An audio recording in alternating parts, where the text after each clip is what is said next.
sidee wax u dhaceen Sheekh Cabdiwahaab ee gabadhaadii baa la sheegay in la gowracay ama madaxa wax looga dhuftay oo gurigaaga hortiisa la soo dhigay marka sidee wax u dhaceen waxay u dhaceen gabadhan markay dhiig isada ka baxday waxay aaday hilib baan u dirsaday hilibkii markay ii keentay baan gabadh kale waxay tiri hilib meeshii ma yaali haabay tiri waxaana hooyo usoo qaad markay usoo qaaday goorma markaasi ya waa adigu 2 saac bay adigu ku dhadhowdahay mana gaadhin xalay miyaa maya waxa weeye shalay weeye shalay haye shalay subaxii weeye dhiigisada waa ka subaxa ah haye gabadhii baan ugu diray waxay tiri gabadhii lacag may qaadine markaad ninka u tagtay soo waco lacagta markaasaan u shubaya haye gabadhii baa isoo wacday gabadhii waxay tiri gabadhii ma haye gabadhii miyaada hilibkii igu diray haye waxaan idhi waan kuugu diray gabadhii hilibkii miyaada gabadhii arag aniguna waxaaban isleeyahay gabadhii bay u tagtayba haye gabadhii mar kale isoo wacday waxaan idhi ma haysid miya ma hayay tiri mar saddexaadkii markay saa ay la soo hadashay oo adigu 2 saac ayan isleeyahay wax yar baa dheer baan intaan istaagay meesha hilibka lagu gado way noo dhowdahay sid waxaan jilnahay jid saas u diritaysanoo wax laga arki karo jidkii baan saa u fiiriyey ninkii baaskiilkiisii iyo waxaan arkay baaskiilkiisii iyo gaariga baaskiilkiisa isagoo saaran iskale saa xagga suuqa isu jihayaan arkay haye waa ninkee waa mid hilib gaba oo kii gabadha hilibka aan ooga diray haye ninkii baan wacay waxaana war gabadhi ma kuu timid suu yidhi markii hore ay ii timid mooye mar dambe ma arag anigu gabadhi haye gabadhii nin kale intaysan gaadhin baa beladu qaaday waa gartay marka shalay oo dhan baan wareegaynay meel walbaan maray saacadka markuu waagu saa u bariyey oo la galay maaragtay salaadii oo laga soo baxay baa dadkii u horeeyey xagga xaafadda usoo socdaa waxay dhaheen gabadhii caashaha maydkeeda halkan u yeelaaye oo iyaalkeen haye marka saasay arrinta ku dhacday meel aniga adinka dhexe maaragtay mar ay tahay adinka u dambeeyey mar ay tahay xaafadan anagu aan deganahay gurigaasaa loo ballaqay gurigii gaaridaa ka soo baxay adigu aagaan is idhi niyad ahaan wuu ku istaagay anigu xalay ma seexane niyad ahaan meeshuu ku istaagay baan is idhi haddana xus buu yidhi aniga niyadayda mana seexane waxaan is idhi gurigan gaariga xilligaa ka soo baxay salaad lama geline maxay tahay haye intaasna way jirtaa oo anigu tuhunkaasna waan gabadhaad intee sano jir ahayd hooyo gabadhay 13 jir aan weliba u dhamaanay bilo oga dhameey yihiin beer meesha iyo xaafadda ay wax ka dhaceenna waa halkee gaalkacyo ka xagee weeye gaalkacyo waxaa weeye xerasiinay ahee la burburiyey baan xagga bariga ka nahay oo xagga jidka aeroboortka ka saaran oo xagga bariga gabadha maydkeeda haddaad aragteen sidee wax u qabtay oo xagee wax laga gaarsiiyey gabadha anigu horta marka saa loo soo dhigay maana fiirinin markii la geeyey ma fiirinin laakiin gabadha waxaa layihi madaxaa laga dilay ilkihii waa laga daadiyey meel walba oo qaarka sare ah eber bay ka ahayd midda kale way isu gooyeen oo gabadha dad badan baa isu dabamaray niman badan baa isu dabamarayo kufsina way ku sameeyeen waa gartay marka waxaan ku weydiinayaa hadda ka hor ma jirta cid iyo aad isleedahay waa colaad kala dhexaysa ma jirta maya anigu weligay xaafadan cid kalama diririn ayaa sidoo kale ahayd waa qadar rabbi ma jirto wax aana oo dabagal oo xagga dagaalkii oo derisnimada ma jirto waayahay hooyo dawladda iyo haddaad la xiriirteen oo gabadhii maydkeedii hadda la helay marka maxaa dawladda war idin siisay wax baaritaana ma socdaan haa wiil baa wuxuu igu yidhi baaritaan baa socda wiil baa kula soo hadlaayo wiilkaa la hadal buu igu yidhi baaritaan waan wadnaa saasuu igu yidhi wiilka laakiin anigu waxa warbixina kaama siin karo. carruur intee kuu joogtay? ya carruur adi intee kuu joogtay? carruur waxaa 7 hadda joogta. waayahay hadda gabadhii ma la aasay mise weli baaritaan bay ku jirtaa? gabadhii lama aasin baa la frinjiyeer baa la gelinayaa. in la geliyey in la gelinayo ma aqaana. frinjiyeer baa la gelinayaa baa la yidhi. meesha subaxdii laga helay ma gurigaaga hortiisa mise waa xaafad kale? may waa guriga waxaa weeye jid baana dhex mara anagii xaafad kale. guriga nagu soo jeedo oon waxba noo jirin guriga labaad ee ku dhegan iyo gurigaasna saa noogu soo jeeda dhexdooda oo kan kale xaggiisa xigaa laga helay oo saa loo soo dhigay isagoo waxaa la yidhi bacdaa xataa ku jirta. anigu marnaba ma fiirininoo bacdaa hoosta kaga jirtay. hadda intay fuurtay oo meel walba laga dilay baa ma fiirin anigu. laakiin halkaasaa laga helay xaafadana saa dadkii ka yimid dugsiga iyo salaadaba iyo ciyaalkii dugsiga u socday baa caashaa maydaha taalla saadaan oogu dirnay. de dadkii waa la qaaday ma fiirin anigu. laakiin waxbarashada heerkee ka gaartay? waxbarashada galaaska waxay maraysay 6 bay ahayd. iskoolka qur-aankana adigu 18 jis meelaha 19 bay ya huud bay maraysay huud. waayahay hooyo oo allah samar iyo iimaanha kaa siiyo gabadhan. amiin. sidee wax u dhaceen sayid cabdiwahaab ee gabadhaadii baa la sheegay in la gowracay ama madaxa wax looga dhuftay oo gurigaaga hortiisa lasoo dhigay marka sidee wax u dhaceen? waxay u dhaceen gabadhan markay dhiig isadu ka baxday waxay aaday hilib baan u dirsaday. hilibkii markay ii keentay baan gabadh kale waxay tiri hilib meeshi ma yaali haabay tiri. waxaana hooyo usoo qaad. markay usoo qaaday goorma markaasi? ya waa adigu 2 saac bay adigu ku dhadhowdahay mana gaadhin. xalay miyaa? maya waxa weeye shalay weeye shalay. haye shalay subaxii weeye dhiigisada waa ka subaxa ah. haye gabadhii baan oogu diray. waxay tiri gabadhii lacag may qaadine markaad ninka u tagtay soo waco lacagta markaasaan u shubaya. haye gabadhii baa isoo wacday. gabadhii waxay tiri gabadhii ma haye gabadhi miyaada hilibkii iigu dirin? haye waxaan idhi waan kuugu diray gabadhii hilibkii miyaada gabadhii arag? aniguna waxaaban isleeyahay gabadhii bayba u tagtayba. haye gabadhii mar kale isoo wacday. waxaan idhi ma haysid miya?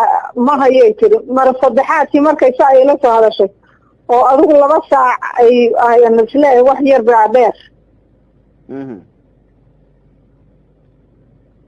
baan intaan istaagay meesha hilibka lagu gado way noo dhowdahay. jid waxaan gelnahay jid saas u diritaysanoo wax laga arki karo. jidkii baan saa u fiiriyey. ninkii baaskiilkiisii iyo waxaan arkay baaskiilkiisii iyo gaariga baaskiilkiisi asagoo saaran iskale saa xagga suuqa isu jihayaan arkay. haye waa ninkee? waa mid hilib gala oo kii gabadha hilibka aan ooga diray. haye ninkii baan wacay waxaan war gabadhi ma kuu timid? suu yidhi markii hore ay ii timid mooye mar dambe ma arag anigu gabadhi. haye gabadhii nin kale intaysan gaadhin baa beladu qaaday. waa gartay. marka shalay oo dhan baan wareegaynay meel walbaan maray. saacadka markuu waagu saa u bariyey oo la galay maaragtay salaadii oo laga soo baxay baa dadkii u horeeyey xagga xaafadda usoo socdaa waxay dhaheen gabadhii caashaahi maydkeeda halkan u yeelaaye oo iyaalkeen. haye marka saasay arrinta ku dhacday. meel aniga adinka dhexe maaragtay mar ay tahay. adinka u dambeeyey mar ay tahay. xaafadan anagu aan deganahay gurigaasaa loo ballaqay. gurigii gaaridaa ka soo baxay. adigu aagaan is idhi niyad ahaan wuu ku istaagay. anigu xalay ma seexane niyad ahaan meeshuu ku istaagay baan is idhi. haddana xus buu yidhi aniga niyadayda mana seexane. waxaan is idhi gurigan gaariga xilligaa ka soo baxay salaad lama geline maxay tahay? haye intaasna way jirtaa oo anigu tuhunkaasna waan. gabadhaadi intee sano jir ahayd hooyo? gabadhay 13 jir aan weliba u dhamaanay bilo uga dhameey yihiin beer meesha iyo xaafadda ay wax ka dhaceenna waa halkee gaalkacyo ka xagee weeye gaalkacyo waxaa weeye xerasiinay ee la burburiyey baan xagga bariga ka nahay oo xagga jidka aeroboortka ka saaran oo xagga bariga gabadha maydkeeda haddaad aragteen sidee wax u qabtay oo xagee wax laga gaarsiiyey gabadha anigu horta marka saa loo soo dhigay maana fiirinin markii la geeyey ma fiirinin laakiin gabadha waxaa la madaxaa laga dilay ilkihii waa laga daadiyey meel walba oo qaarka sare ah eber bay ka ahayd midda kale way isu gooyeen oo gabadha dad badan baa isu dabamaray niman badan baa isu dabamaray kufsina way ku sameeyeen waa gartay marka waxaan ku weydiinayaa hadda ka hor ma jirta cid iyo aad isleedahay waa colaad kala dhexaysa ma jirta maya anigu weligay xaafadan cid kalama daririn ayadu sidoo kale ahayd waa qadar rabi ma jirto wax aana oo dabagal oo xagga dagaalka iyo darisnimada ma jirto waayahay hooyo dawladda iyo haddaad la xiriirteen oo gabadhii maydkeedii hadda la helay marka maxaa dawladda war idin siisay wax baaritaana ma socdaan haa wiil baa wuxuu igu yidhi baaritaan baa socday wiil baa kula soo hadlaa iyo wiilkaa la hadal buu igu yidhi baaritaan waan wadnaa saas igu yidhi wiilku laakiin anigu waxa warbixina kaama siin karo carruur intee kuu joogtay ya carruur adi intee kuu joogtay carruur waxaa 7 hadda joogta waayahay hadda gabadhii ma la aasay mise weli baaritaan bay ku jirtaa gabadhii lama aasin baa la frinjiyeer baa la gelinayaa in la gelinayo ma aqaana frinjiyeer baa la gelinayaa baa layidhi meesha subaxdii laga helay ma gurigaaga hortiisa mise waa xaafad kale may waa guriga waxaa weeye jid baana dhex mara annagii xaafad kale guriga nagu soo jeedo oon waxba noo jirin guriga labaad ee ku dhegan iyo gurigaasna saa noogu soo jeeda dhexdooda oo kan kale xaggiisa xigaa laga helay oo saa loo soo dhigay isagoo waxaa la yidhi bacbaa xataa ku jirta anigu marnaba ma fiirininoo bacbaa hoosta kaga jirtay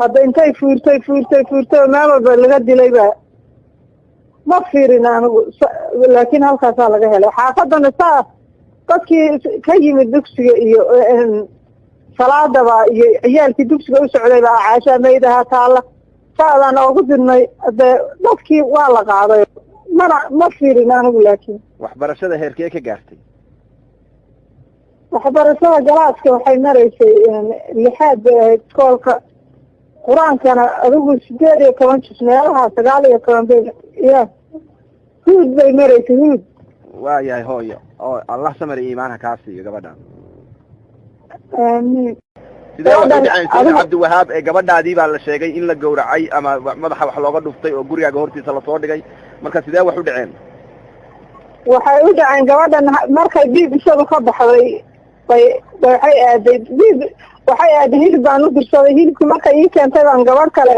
waxay tiri hilib meeshii ma yaali haabay tiri waxaana hooyo usoo qaad markay usoo qaaday goorma markaasi ya waa adigu 2 saac bay adigu ku dhadhowdahay mana gaadhin xalay miya maya waxaa weeye shalay haye shalay subaxii weeye dhiigisada waa ka subaxa ah haye gabadhii baan oogu diray waxay tiri gabadhii lacag may qaadine markaad ninka u tagtay soo waco lacagta markaasaan u shubaya haye gabadhii baa isoo wacday gabadhii waxay tiri gabadhii ma haye gabadhi miyaada hilibkii iigu dirin haye waxaan idhi waan kuugu diray gabadhii hilibkii miyaada gabadhii arag aniguna waxaaban isleeyahay gabadhii bayba u tagtayba haye gabadhii mar kale isoo wacday waxaan idhi ma haysid miya ma hayay tiri mar saddexaadkii markay sa ay la soo hadashay oo adigu 2 saac ay isleeyahay wax yar baa dheer baan intaan istaagay meesha hilibka lagu gado way noo dhowdahay jid waxaan gelnahay jid saas u diritaysanoo wax laga arki karo jidkii baan saa u fiiriyey ninkii baaskiilkiisii iyo waxaan arkay baaskiilkiisii iyo gaariga baaskiilkiisa isagoo saaran iska saa xagga suuqa isu jihayaan arkay. haye waa ninkee? waa mid hilib gala oo kii gabadha hilibka aan ooga diray. haye ninkii baan wacay waxaana war gabadhi ma kuu timid suu yidhi markii hore ay ii timid mooye mar dambe ma arag anigu gabadhi. haye gabadhii ninkaba intaysan gaadhin baa beladu qaada. waa gartay. marka shalay oo dhan baan wareegeynay meel walbaan maray saaka markuu waagu saa u bariyey oo la galay maaragtay salaadii oo laga soo baxay baa dadkii u horeeyey xagga xaafadda usoo socdaa waxay dhaheen gabadha caashaha maydkeeda halkan u yeelaaye oo iyo halkeen. haye marka saasay arrinta ku dhacday meel aniga adinka dhexe maaragtay mar ay tahay. ha adinka u dambeeyey mar ay tahay xaafadan anagu aan deganahay gurigaasaa loo ballaqay. gurigii gaaridaa ka soo baxay adigu aagaan is iri niyad ahaan wuu ku istaagay anu waxaa layma seexane niyad ahaan meeshuu ku istaagay baan is iri haddana xuf buu yidhi aniga niyadayda mana seexane waxaan is iri gurigan gaariga xilligaa ka soo baxay salaad lama geline maxay tahay. haye intaasna way jirtaa oo anigu tuhunkaasna waan. gabadhaad intee sano jir ahayd hooyo? gabadhay 13 jir aan weliba u dhamaanay bilo oga dhaman yihiin ba. meesha iyo xaafadda ay wax ka dhaceenna waa halkee? gaalkacyo ka xagee weye? gaalkacyo waxaa weeye xerasiinay ahee la burburiyey baan xagga bariga ka nahay oo xagga jidka aeroboortka ka saaran oo xagga bariga. gabadha maydkeeda haddaad aragteen sidee wax u qabtay oo xagee wax laga gaarsiiyey?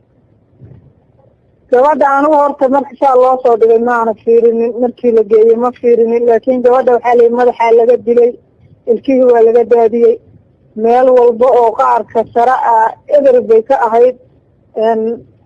mida kale way isu gooyeen oo gabadha dad badan baa isu dabamaray niman badan baa isu dabamarayo kufsina way ku sameeyeen. waa gartay. marka waxaan ku weydiinayaa hadda ka hor ma jirta cid iyo aad isleedahay waa colaad kala dhexaysa ma jirta? maya anigu weligay xaafadan cid kalama diririn ayadu sidoo kale ahayd waa qadar rabi ma jirto wax aana oo dabagal oo xagga dagaalkii oo derisnimada ma jirto. waayahay hooyo dawladda iyo haddaad la xiriirteen oo gabadhii maydkeedii hadda la helay marka maxaa dawladda waridi siisay? wax baaritaana ma socdaan? haa wiil baa wuxuu igu yidhi baaritaan baa socda wiil baa kula soo hadlaa iyo wiilkaa la hadal buu igu yidhi baaritaan waan wadnaayo saasuu igu yidhi wiilka laakiin anigu waxa warbixina kaama siin karo. carruur intee kuu joogtay? ya carruur adi intee kuu joogtay? carruur waxaa 7 hadda joogta. waayahay hadda gabadhii ma la aasay mise weli baaritaan bay ku jirtaa? gabadhii lama aasin baa la frinjiyeer baa la gelinayaa in la gelinayo ma aqaana frinjiyeer baa la gelinayaa baa la yidhi. meesha subaxdii laga helay ma gurigaaga hortiisa mise waa xaafad kale? may waa guriga waxaa weeye jid baana dhex mara annagii xaafad kale guriga nagu soo jeedo oon waxba noo jirin guriga labaad ee ku dhegan iyo gurigaasna saa noogu soo jeeda dhexdooda oo kan kale xaggiisa xigaa laga helay oo saa loo soo dhigay isagoo waxaa la yidhi bacdaa xataa ku jirta anigu marnaba ma fiirininoo bacdaa hoosta kaga jirtay hadda intay fuurtay oo meel walba laga dilay baa ma fiirin anigu laakiin halkaasaa laga helay xaafadana saa dadkii ka yimid dugsiga iyo salaadaba iyo ciyaalkii dugsiga u socday baa caashaa maydaha taalla saadaan oogu dirnay de dadkii waa la qaaday ma fiirin anigu laakiin. waxbarashada heerkee ka gaartay? waxbarashada galaaska waxay maraysay 6 bay ahayd iskoolka qur-aankana adigu 18 juz meelaha 19 bay ya huud bay maraysay huud. waayahay hooyo oo allah samar iyo iimaanha kaa siiyo gabadha. amiin. sidee wax u dhaceen cabdiwahaab ee gabadhaadii baa la sheegay in la gawracay ama madaxa wax looga dhuftay oo gurigaaga hortiisa lasoo dhigay marka sidee wax u dhaceen? waxay u dhaceen gabadhan markay dhiig isadu ka baxday waxay aaday hilib baan u dirsaday hilibkii markay ii keentay baan gabadh kale waxay tiri hilib meeshii ma yaali haabay tiri waxaana hooyo usoo qaad markay usoo qaaday goorma markaasi ya waa adigu 2 saac bay adigu ku dhadhowdahay mana gaadhin xalay miyaa maya waxa weeye shalay weeye shalay haye shalay subaxii weeye dhiigisada waa ka subaxa ah haye gabadhii baan oogu diray waxay tiri gabadhii lacag may qaadine markaad ninka u tagtay soo waco lacagta markaasaan u shubaya haye gabadhii baa isoo wacday gabadhii waxay tiri gabadhii ma haye gabadhi miyaada hilibkii iigu diray haye waxaana idhi waan kuugu diray gabadhii hilibkii miyaada gabadhii arag aniguna waxaaban isleeyahay gabadhii bayba u tagtayba haye gabadhii mar kale isoo wacday waxaana idhi ma haysid miya ma hayay tiri mar saddexaadkii markay saa ay la soo hadashay oo adigu 2 saac ayan isleeyahay wax yar baa dheer baan intaan istaagay nin meesha hilibka lagu gado way noo dhowdahay jid waxaan gelnahay jid saas u dirtaysanoo wax laga arki karo jidkii baan saa u fiiriyey ninkii baaskiilkiisii iyo waxaan arkay baaskiilkiisii iyo gaariga baaskiilkiisi asagoo saaran iska saa xagga suuqa isu jiheeyaan arkay haye waa ninkee waa mid hilib gaba oo kii gabadha hilibka aan ooga diray haye ninkii baan wacay waxaana war gabadhi ma kuu timid suu yidhi markii hore ay ii timid mooye mar dambe ma arag anigu gabadhi haye gabadhii nin kale intaysan gaadhin baa beladu qaaday waa gartay marka shalay oo dhan baan wareegaynay meel walbaan maray saaka markuu waagu saa u bariyey baa oo la galay maaragtay salaadii oo laga soo baxay baa dadkii u horeeyey xagga xaafadda usoo socdaa waxay dhaheen gabadhii caashaahi maydkeeda halkan u yaallaaye go-yaalkeen haye marka saasay arrinta ku dhacday meel aniga adinka dhexe maaragtay mar ay tahay adinka u dambeeyey mar ay tahay xaafadan anagu aan deganahay gurigaa saa loo ballaqay gurigii gaaridaa ka soo baxay adigu aagaan is idhi niyad ahaan wuu ku istaagay anu waxaa layma seexane niyad ahaan meeshuu ku istaagay baan is idhi haddana xus buu yidhi aniga niyadayda mana seexane waxaan is idhi gurigan gaariga xilligaa ka soo baxay salaad lama geline maxay tahay haye intaasna way jirtaa oo anigu tuhunkaasna waan gabadhaadi intee sano jir ahayd hooyo gabadhaydu 13 jir aan weliba u dhamaanay bilo oga dhaman yihiin beer meesha iyo xaafadda ay wax ka dhaceenna waa halkee gaalkacyo ka xagee weye gaalkacyo waxaa weeye xerasiinay ahee la burburiyey baan xagga bariga ka nahay oo xagga jidka aeroboortka ka saaran oo xagga bariga gabadha maydkeeda haddaad aragteen sidee wax u qabtay oo xagee wax laga gaarsiiyey gabadha anigu horta marka saa loo soo dhigay maana fiirinin markii la geeyey ma fiirinin laakiin gabadha waxaa layihi madaxaa laga dilay ilkihii waa laga daadiyey meel walba oo qaarka sare ah eber bay ka ahayd midda kale way isu gooyeen oo gabadha dad badan baa isu dabamaray niman badan baa isu dabamaray kufsina way ku sameeyeen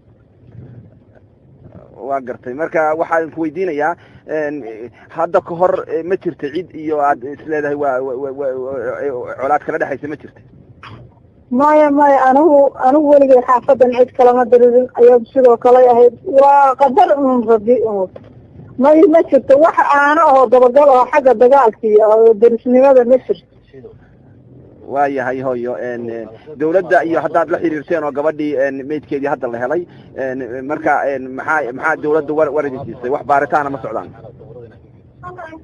haa wiil baa wuxuu igu yidhi baaritaan baa socda wiil baa kula soo hadlaa iyo wiilkaa la hadal buu igu yidhi baaritaan waan wadnaayo saasuu igu yidhi wiilka laakiin anigu waxa warbixina kaama siin karo carruur intee kuu joogtay ya carruur adi intee kuu joogtay caruur waxaa 7 hadda joogta.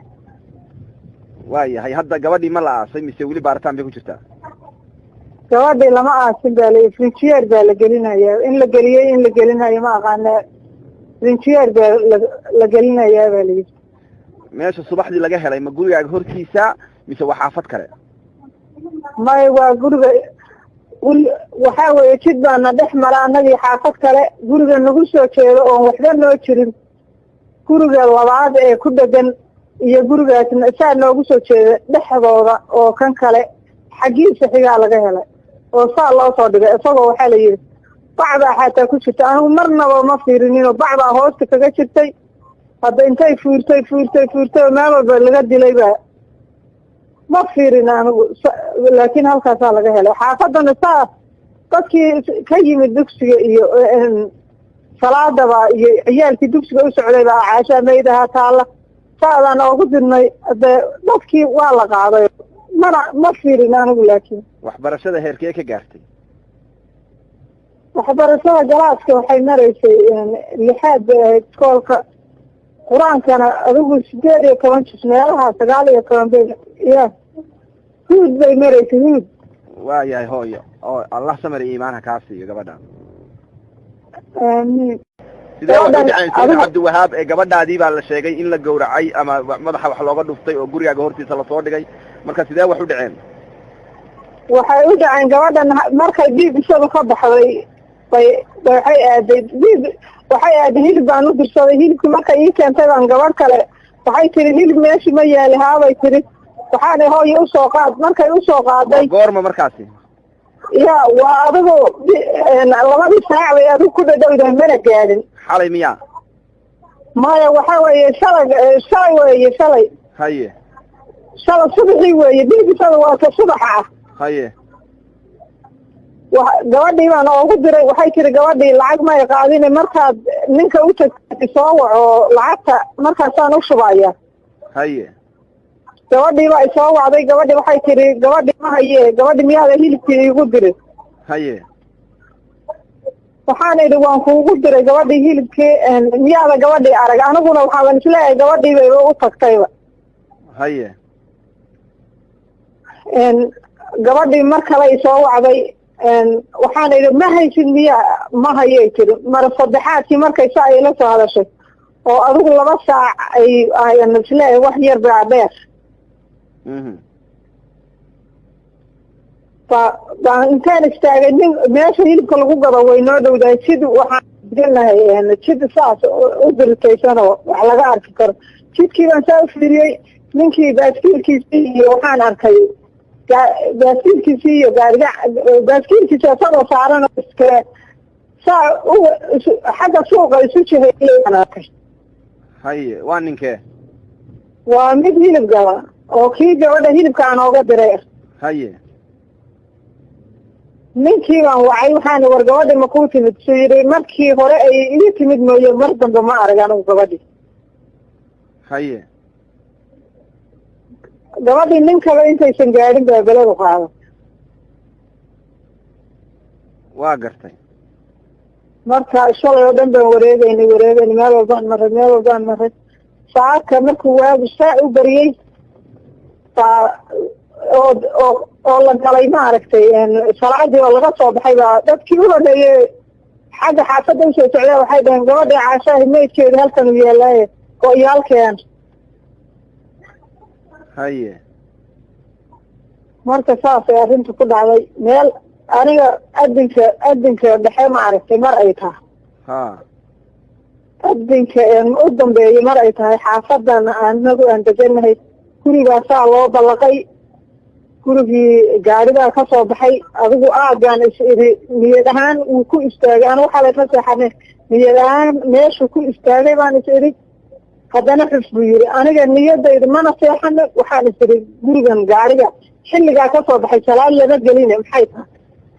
haye intaasna way jirtaa oo anigu tuhunkaasna waan. gabadhaad intee sano jir ahayd hooyo? gabadhay 13 jir aan weliba u dhamaanay bilo oga dhaman yihiin ba. meesha iyo xaafadda ay wax ka dhaceenna waa halkee? gaalkacyo ka xagee weye? gaalkacyo waxaa weeye xerada xerasiinay ahee la burburiyey baan xagga bariga ka nahay oo xagga jidka aeroboortka ka saaran oo xagga bariga. gabadha maydkeeda haddaad aragteen sidee wax u qabtay oo xagee wax laga gaarsiiyey? gabadha anigu horta marka saa loo soo dhigay maana fiirinin, markii la geeyey ma fiirinin, laakiin gabadha waxaa layihi madaxaa laga dilay, ilkihii waa laga daadiyey, meel walba oo qaarka sare ah eber bay ka ahayd. Mida kale